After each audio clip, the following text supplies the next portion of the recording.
Good morning guys. Ito po yung setup ko.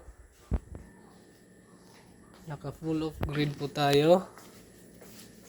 Ito yung misis ko na napakaganda. So yan. Meron po tayong battery na 400 Ah with isa po ang BMS at saka isang active balancer, pero under observation pa ito. Nakaparallel po tayo lahat. 10 amps na active balancer ito po. Then meron tayong 200 amps na BMS doon. Yan. Tapos meron siyang monitor na ito. Di pa na gawa ng holder. Dapat ginagawa to ng holder eh. Nilalabas sana. So yan. Ito, meron din tayong separate monitor dito para sa mas accurate na battery monitoring at saka capacity. Dito ako nagbabase sa pagbo-monitor ko ng battery. Ito. Then meron tayong controls. Ito para sa battery switch, breaker, yung sa solar panel. Nakaparallel dito sa SPD, DC, AC output ng inverter, then nakaparallel yung AC SPD, surge protection device. Meron tayong automatic transfer switch dito, which is hindi na functional kasi pinutulan na kami ng distribution kasi hindi na kami nakakapagbayad. Hindi na ako nakapagbayad. Kalimutan ko na magbayad. So ito yung watt meter, then ito ang over voltage, under voltage protection device natin para kung sakaling mag over voltage or under voltage, over current, meron tayong protection para sa inverter natin. Si Malto, hindi dapat masira yung ganito 6 kilowatt na inverter hybrid, kasama na dyan yung charge controller, nasa loob na. Yan, so charging siya ngayon.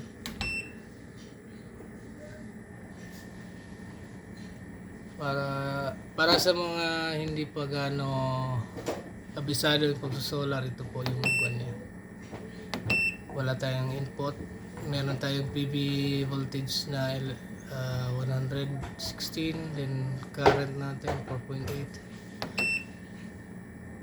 Daily consumption natin, yan yung daily natin. So ito yung matrix natin, daily matrix. Kasalukuyan nasa 60% yung capacity ng baterya natin. Nasa 54.4 lang yung charging voltage natin para sa ating setup, or katumbas yun ng 13.6 kung sa 12 volts. Yan, meron tayong 1.6 kilowatt na PV array sa taas, naka-series, tatlong 550 na 3 na. Tsaka ito yung output niya, distribution output. Ito yung input ng distribution utility, naka-off siya. Then meron tayong backup na 12 volts. Meron tayong 100 Ah na battery, then meron tayong inverter na 1 kilowatt. Meron tayong monitor kasi double purpose itong 12 volts ko. Ginagawa ko to sa pang capacity test natin sa mga battery natin na binibenta, kasi minsan nagbibenta tayo ng battery. Ito yung ginagamit natin pang capacity test. Meron tayong PSM 15 and PSM 22 yata to. Ito yung pang AC. Ito yung pang DC, pang capacity test natin. Then meron tayong DC output. Meron tayong 5 volts na quick charge. Then meron tayong 12 volts output. Meron siyang resetable fuse sa taas. Ito to. Automatic yung nagre-reset pag overcurrent. Mataas yan pero na-reset natin. Maraming beses na yan na trip effective tong kuan na to eh. Itong resetable fuse, kaya recommended ko to sa mga output na 12 volts kasi kung minsan nag short circuit tayo, meron tayong short circuit sa 12 volts sa cover current, yan automatic tong tumataas na titrip yung resetable fuse natin. Meron tayong port dito na 5 volts din, then 2.1 ampere, dalawa yung kuha niya socket. Ito rin meron tayong quick charge na pang ano to, yung pang kuan na yung USB na type C. Then meron tayong USB na type B ata yan. Ito yung battery voltage monitor natin. Ayan. Then meron tayong ito lang, dalawa lang muna nilagay ko. Ito lang pinaka-importante na akin eh. Itong PV switch, then battery switch 40 amps, then may PV switch tayo na 20 amps, rated 20 amps na breaker. Then meron tayong ito, monitor na BT1. Dito natin sineset yung charging, yung parameters ng ICC natin na 40 amps. Ito, tagal na ito eh. Ito yung pinakauna kong charge controller. Ito naman, inverter natin. Ginawa natin to ng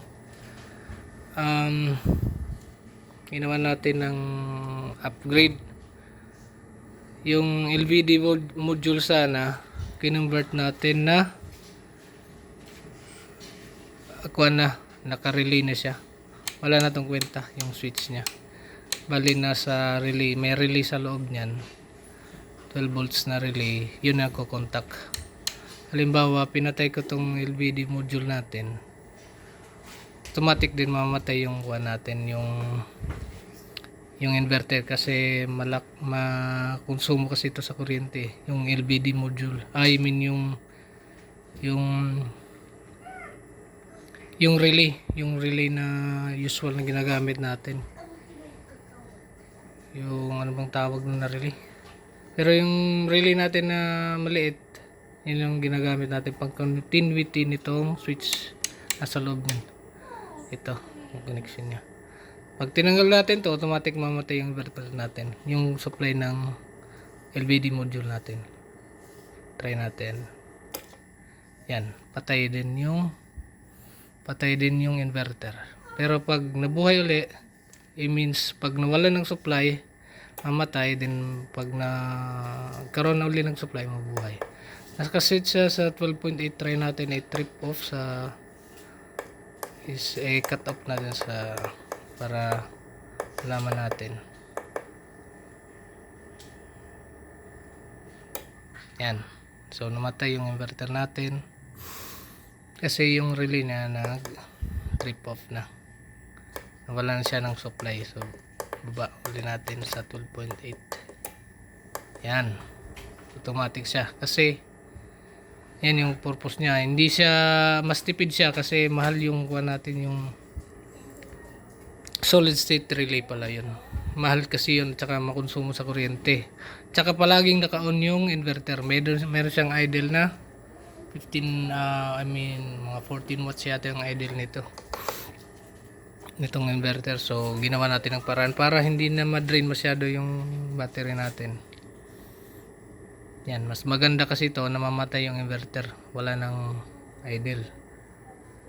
So recommended ko relay yung gamitin para dito sa LVD module. Sa loob natin lagay, at saka relay lang yung LVD module lang nakalabas. So yan. Meron tayong shunt pala dito. Kaya nito ng up to 200 amps na current. Itong natin PSM, may shunt itong 200 amps. Ito naman meron tong 60 amps na capacity na AC, kaya na itong mag-discharge ng up to 60 amps. Itong PSM naman natin, mayroon tong shunt na 300 amps. Meron itong 300 sa loob. So yun lang so far. Ito naman yung pang-monitor natin sa ating inverter pag malayo. Nasa malayo tayo. Connected na yan sa ating Wi-Fi. Medyo magulo lang yung battery natin. Kasi hindi pa natin nagawa na finalize itong mga wires niya. Nakaparallel kasi. Saka na lang pag nagkaroon pa tayo ng mas mahabang time gumawa. So yun lang. Share ko lang yung setup ko. Peace yo.